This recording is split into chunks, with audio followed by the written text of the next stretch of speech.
Once upon a time, in a kingdom bathed in sunlight, there lived a king and queen who had everything their hearts desired except for a child. They prayed fervently, and one day, their wishes were granted when the queen gave birth to a beautiful daughter. This girl grew up to be the most charming princess, with beauty that rivaled the morning sun.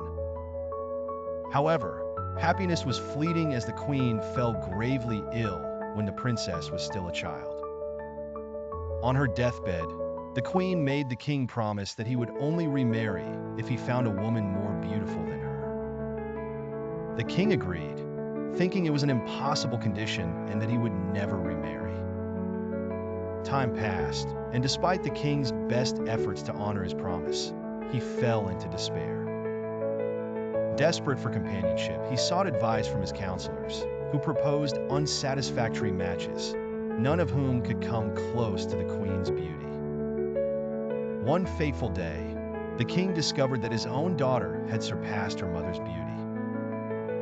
Blinded by grief and desperation, he resolved to marry the princess.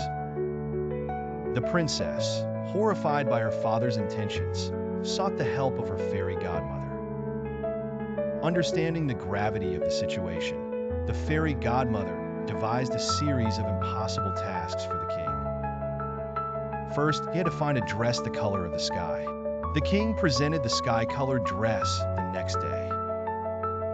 Second, he needed a dress the color of the moon, which again, the king procured without delay. Finally, the fairy godmother demanded a dress as bright as the sun. To everyone's astonishment, the king delivered this too. Knowing that these tasks failed, the fairy godmother instructed the princess to ask for the skin of the king's prized donkey, whose manure was made of gold.